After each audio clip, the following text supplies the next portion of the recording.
Good evening. I'm Jason Johnson in for Stephanie Rule. We begin tonight with major news on the former president. A New York jury has ordered Donald Trump to pay E. Jean Carroll more than $83 million for defaming her after she publicly accused him of sexually assaulting her. This verdict was about the amount of damages. Trump was already found liable for both sexually abusing Carroll and defaming her in an earlier civil trial. NBC's Laura Jarrett has more. Carroll originally sued Mr. Trump, saying he sexually assaulted her in a department store dressing room in the 90s. He said she was a liar. It's terrible. What's going on? So it's a total false accusation, and I don't know anything about her. In May, a different jury found Mr. Trump had sexually abused and defamed Carroll after he left office, awarding her $5 million, leaving this second jury to decide only damages for what he said about her while he was president. Carroll alleged his original remarks unleashed a torrent of threats online from Trump supporters and tarnished her reputation.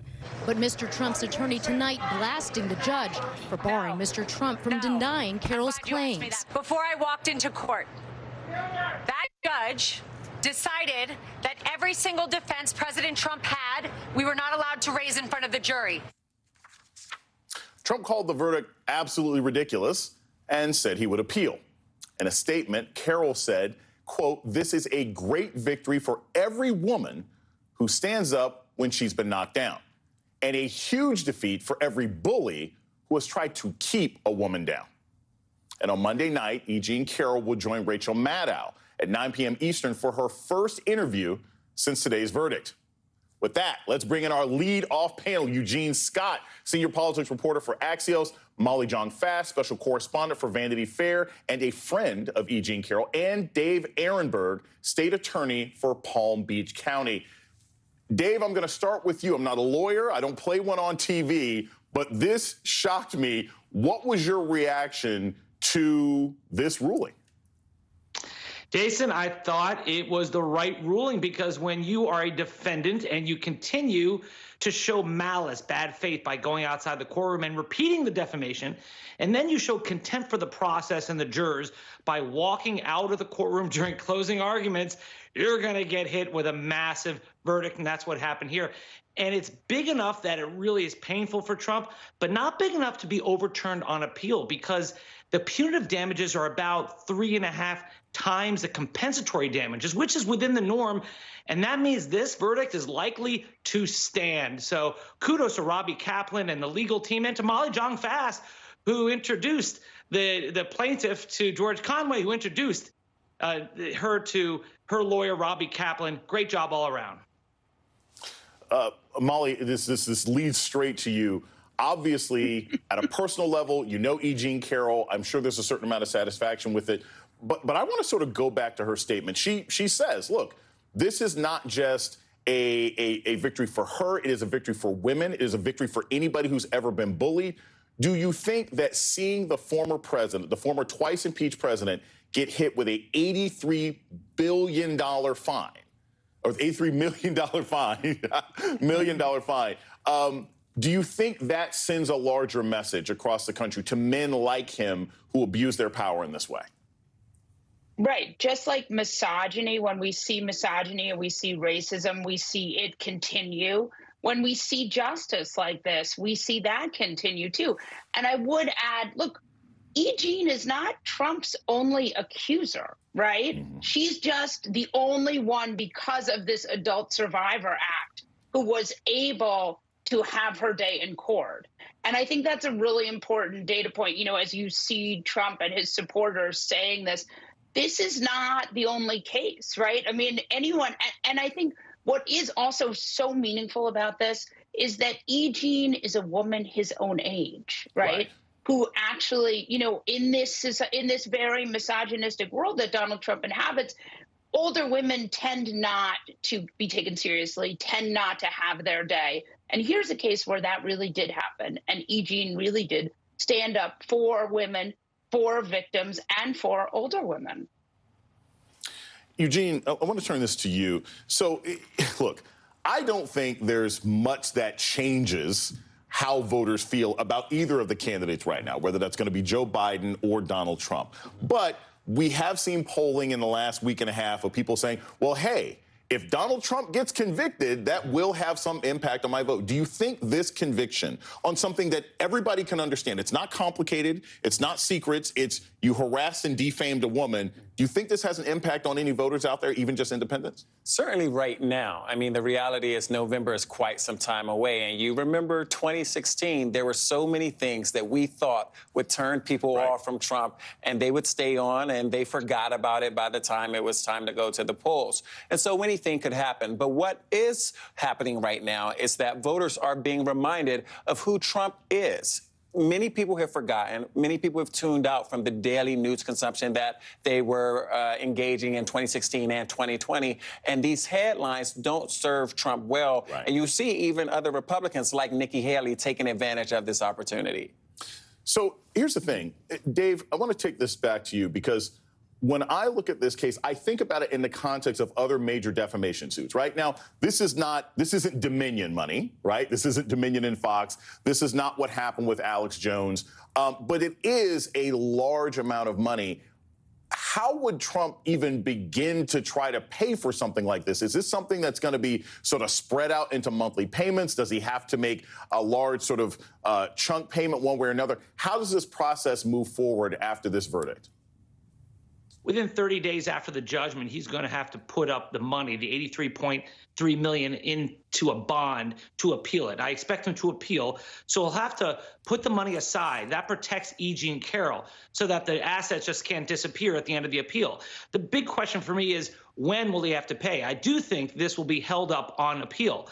I just don't know when it's going to go to E. Jean Carroll. And then he has the other massive lawsuit that he's facing from Tish James in New York. That's going to really hurt his liquidity. So we'll see. And to put this lawsuit in perspective, think about it like this. The first defamation case, which was actually his second time being sued for defaming E. Jean Carroll, led to a $5 million verdict. This is $83.3 million. This was a massive judgment. Molly, there's an argument out there sort of in the Trump ecosystem that, oh, this is fine, right? Every time he gets in trouble, it makes people more excited about him, that his whole strategy is to basically turn himself into this sort of John Dillinger, the man is after me, but I'm still going to stand up for you. Do you think that getting convicted of harassing and abusing a woman, do you think that in any shape, way, or form plays out well for him amongst voters, even with his base, or do you think they'll ignore it?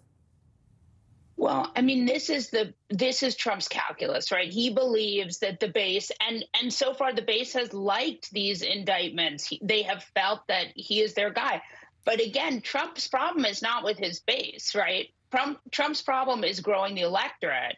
And I just am not convinced that having this guy in court, and remember, this is just the beginning of his legal problems. He is facing 91 criminal counts.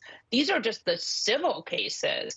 I mean, I just don't think that defendant Trump is the same as candidate Trump, and I think they have very different needs and very different strategies. And I think that Trump is really committed to being defendant Trump, and I think that's really going to hurt candidate Trump.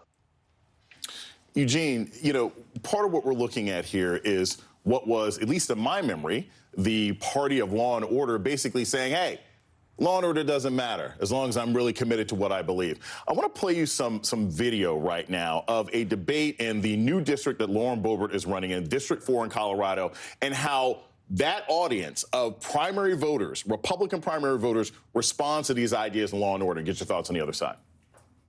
Have you ever been arrested? Do we get this?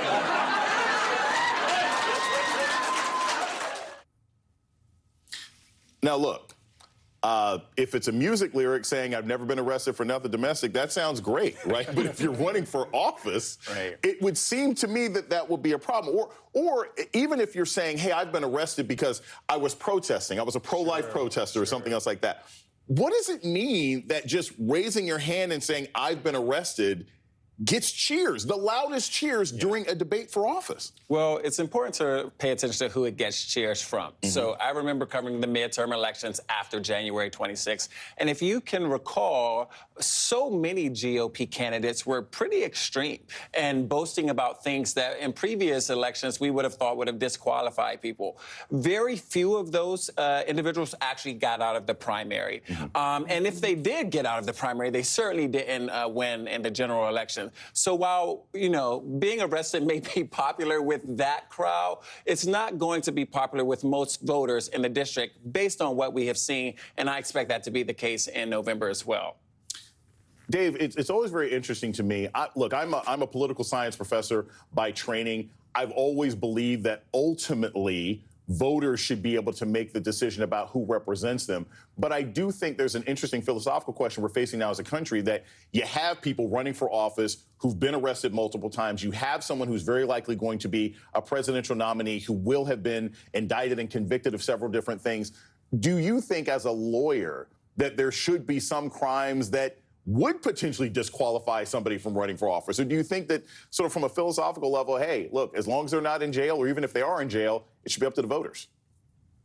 As a prosecutor, I do believe that there should be crimes that disqualify you from office, and I'm appalled by the reaction by that group. But this is where years of anti-government rhetoric leads.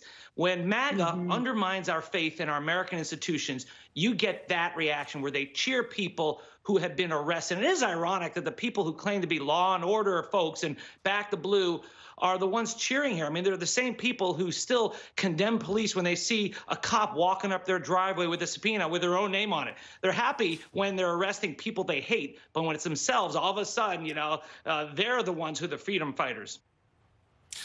It's interesting, Molly. I think a lot of these issues, whether it's law and order or responses to Trump, have to do with gender. Have to do with how men and women have been socialized in this country. There's a fantastic article. We're going to bring up the data on screen right now. There's a fantastic article that just came out talking about the fact that we're in this weird moment in American society where younger people and young men and women are more politically polarized than their parents. We're finding that 18, 19, 20-year-old men are turning into right-wing Andrew Tate fan incels, and women are becoming more progressive on issues. Where do you think this comes from, and how do you think it plays out when we see people cheering for criminality or standing up for Donald Trump, who's just been hit with an $83 million settlement? Yeah, I think there are a couple of reasons why this phenomenon is really taking hold. I think the biggest is Roe, right? We saw women lose a right.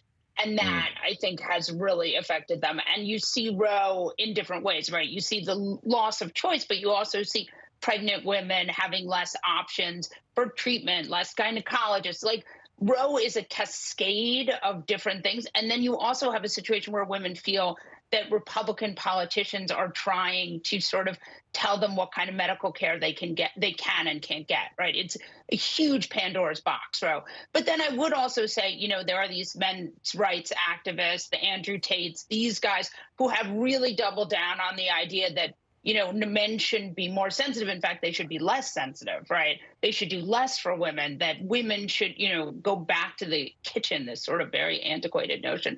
So I think that women don't like that. I mean, people don't like being told, these are like the fundamental truths, right? People don't like being told what to do, and people don't like losing their rights. And we see this again and again. So I think you see more and more women voting as Democrats, men, again, this can actually and ultimately could become a humongous problem. I mean, when it comes, but I do think that